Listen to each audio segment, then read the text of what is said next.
The sun beat down like a hammer forged in hell, each ray a cruel, physical blow against Alara's exposed skin. Her lips were cracked, her tongue a swollen, useless thing in her mouth. Dust coated everything, her tattered dress, her tangled hair, the very air she tried to drag into her burning lungs.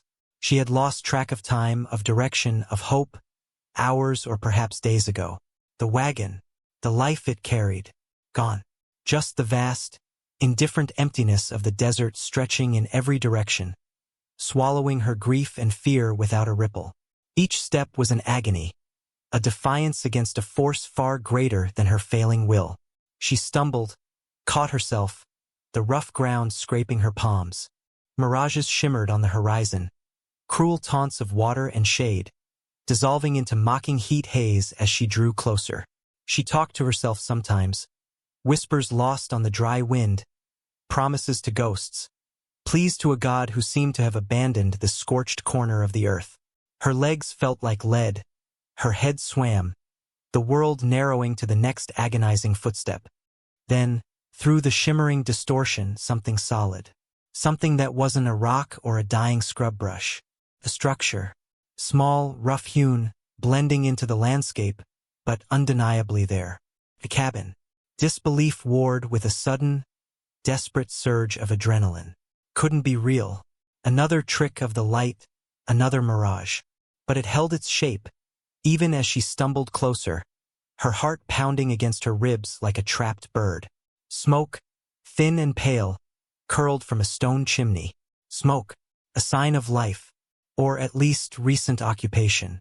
Fear, sharp and cold, pierced through the haze of exhaustion.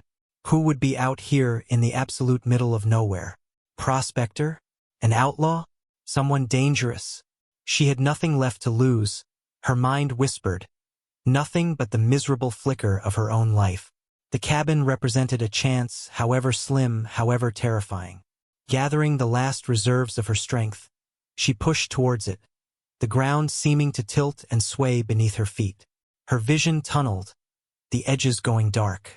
She reached the rough log wall, leaning against it, the wood blessedly solid and real beneath her trembling hands.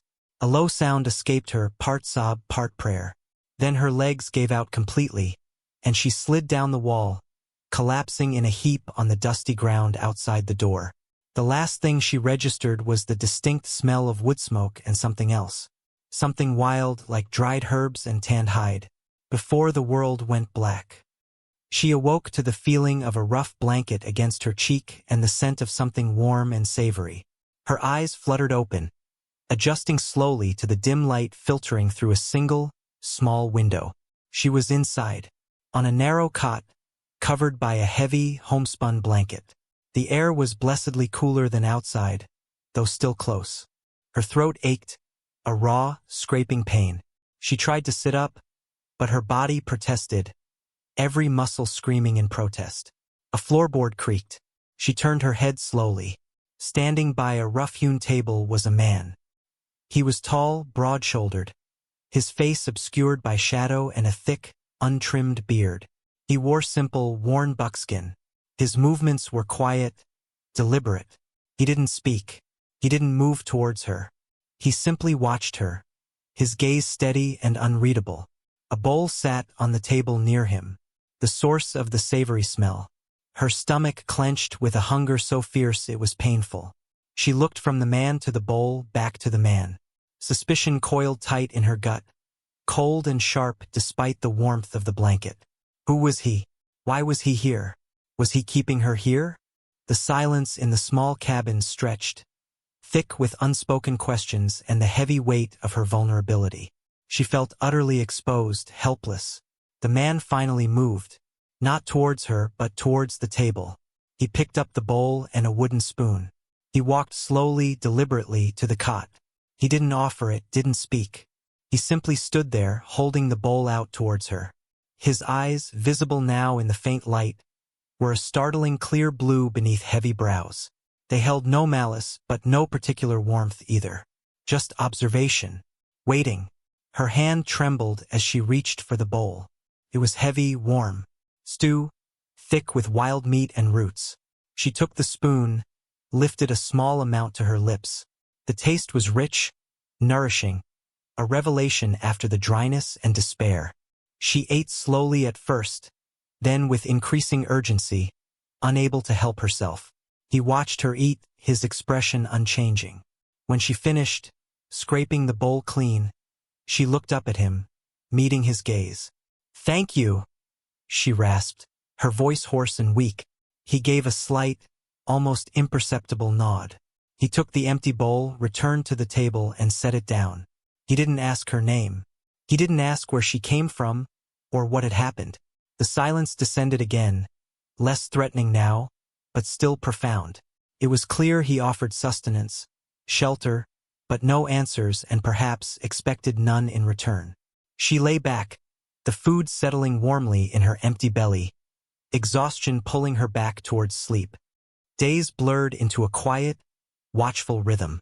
The man, she learned his name was Silas, through a single gruff utterance when she had asked, spoke rarely, and only when necessary. He brought her water from a small, clean spring somewhere nearby, and meals of stew or roasted meat. He spent his days outside, hunting or tending to unseen tasks around the small clearing. He left the cabin door open during the day, a silent offer of freedom, but she was too weak to take it, and where would she go anyway? The desert still waited, vast and unforgiving. She stayed on the cot, regaining her strength slowly, observing Silas from the corner of her eye when he was inside. He moved with a quiet competence, repairing a hinge, sharpening a knife, cleaning a rifle.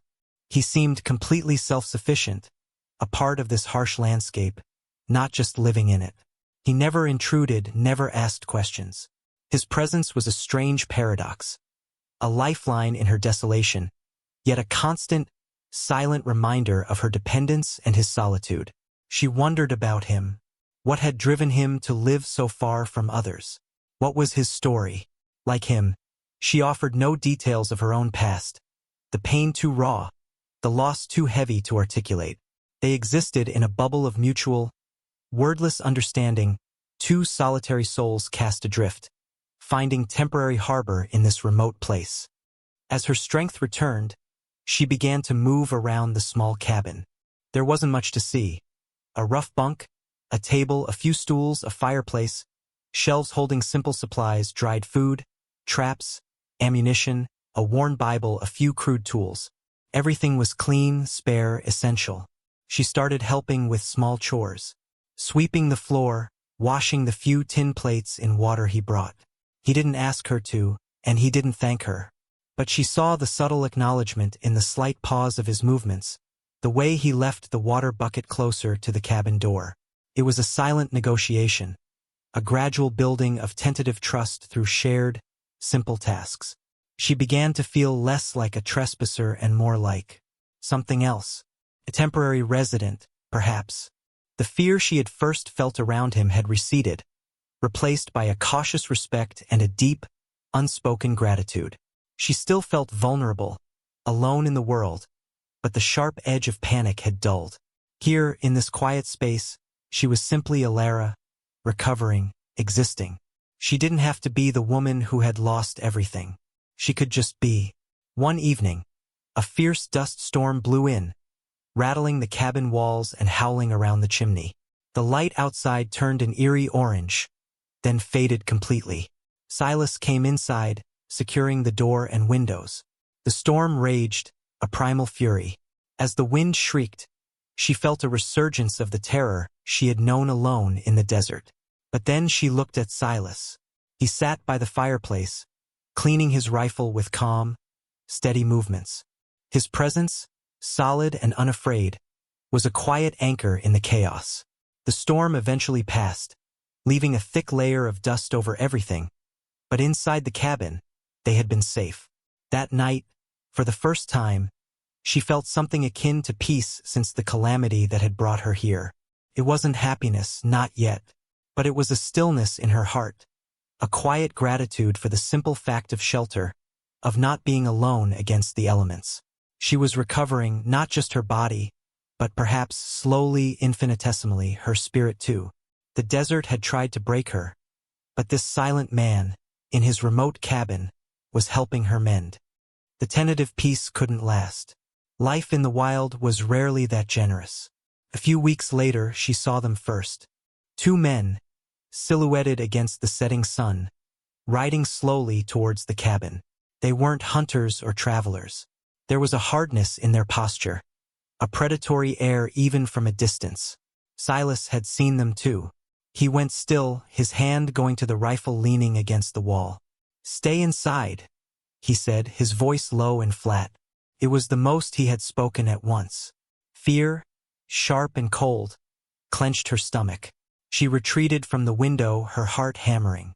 She didn't know who they were, but she knew they meant trouble. Were they after Silas? Or perhaps they had heard there was a woman here? The thought sent a wave of nausea through her. She hadn't faced human cruelty since the loss of her family, and the memory was a bitter taste.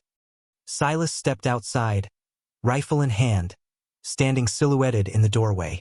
The two men reined in their horses a short distance away. Their voices drifted on the evening air, rough and challenging. She couldn't make out the words at first, but the tone was clear, aggressive, demanding. Then one of the men laughed, a harsh, ugly sound. "Heard you got company, Silas?" One of them yelled. "A woman, all alone out here. That ain't neighborly. Keeping something like that to yourself." Her blood ran cold. They knew she was here. The other man joined in, his voice slurring slightly. "Thought we'd come pay our respects. See if she needs lookin' after." They started to dismount. Silas didn't move, didn't speak. But his stance was one of absolute stillness, coiled tension. She knew, with sudden, absolute certainty, that he would not let them pass. She also knew that 2 against 1 were impossible odds. Adrenaline surged, clearing the last vestiges of her fear-induced paralysis. She couldn't just hide, a helpless victim again. Not now. She had survived the desert, survived despair. She wouldn't let these men take that away. She looked around the cabin frantically. What could she do? There was Silas's other rifle standing in the corner. She had never fired a gun in her life, but she had seen Silas clean and load them. Her hands trembled, but she reached for it, testing its weight. It was heavy, solid. Out the window, she saw the men starting to advance, one fanning out to the side. Silas held his ground, his rifle raised. "This is my claim," Silas said, his voice resonating with unexpected power, cutting through the tension. "Ride on." "Not without seeing the lady," one of the men sneered. She heard a shot ring out. Not from Silas. From one of the attackers. It struck the log wall near the door with a thud. Silas fired back instantly, a cry of pain. But the other man was flanking, moving fast. She had to do something. Raising the rifle, she aimed it unsteadily towards where the second man was moving, visible through the small window. She closed her eyes for a fraction of a second, her mother's face flashing in her mind. Then her husband's, their loss fueling a white-hot rage. She squeezed the trigger. The rifle kicked back violently, the sound deafening in the small space. She stumbled, but through the smoke and the ringing in her ears, she heard another cry. Silence. An abrupt, heavy silence after the gunfire. She lowered the rifle, her hands shaking uncontrollably. She peered out the window again. One man lay on the ground near the horses, unmoving. The other was scrambling back onto his horse, clutching his arm, his face pale with pain and fury. He glared towards the cabin, a look of pure hatred in his eyes. He spat a curse she couldn't hear, then turned his horse and galloped away into the twilight, leaving the fallen man behind. Silas walked slowly towards the body, his rifle still ready. He nudged it with his boot. Dead. He looked towards the retreating rider, then back at the cabin. He met Alara's gaze through the window. She was still holding the heavy rifle, her heart pounding, her breath coming in ragged gasps. He gave her a long, assessing look, then very slowly nodded. Not in thanks, not in praise. It was a nod of recognition, of shared danger and shared defense, acknowledging her action, her strength. He came back inside, the tension finally draining from his body. He didn't mention the dead man outside, or the one who had fled. He didn't ask about her shot. He simply took the rifle gently from her hands and set it back in the corner. Her knees finally gave out, and she sank onto a stool, the adrenaline leaving her shaky and weak. But beneath the trembling, there was something else, a strange sense of empowerment. She had faced danger and she had acted. She had not frozen, not succumbed to helplessness. She had defended herself, and in doing so, defended this small sanctuary, and the quiet man who had given it to her. Silas went to the fireplace, stirred the embers, added a log. The firelight flickered, casting dancing shadows. He sat down on a stool opposite her, neither of them speaking. The silence was different now, no longer filled with suspicion or just the simple absence of words. It was a silence born of shared experience, of a bond forged in unexpected violence. She looked at him across the firelight. His face was still largely obscured by his beard and the shadows, but his blue eyes were visible, steady, no longer just observing, but acknowledging. In the heart of the unforgiving desert, she had found refuge, yes. But she had also found something within herself she hadn't known existed. Resilience, hard and tempered like steel. The capability to act even in terror. The ability to stand her ground. She had come to this cabin broken, lost, expecting nothing but perhaps a temporary delay of her fate. She was leaving it changed. Not leaving yet, perhaps not for some time, but she knew the woman who had collapsed outside the door was not the woman sitting by the fire now. The world outside was still harsh, still held danger and loss. But she carried a new strength within her, a quiet confidence she had earned in the crucible of despair and survival. Silas watched her, and she met his gaze, a silent understanding passing between them. Two survivors, bound by the quiet cabin, the vast, indifferent desert, and the violent intrusion they had faced together. The future was uncertain, as always, but for the first time in a long time, she faced it not with despair, but with a quiet, resilient hope. She had found not just a stranger's cabin, but her own indomitable spirit, waiting in the wilderness.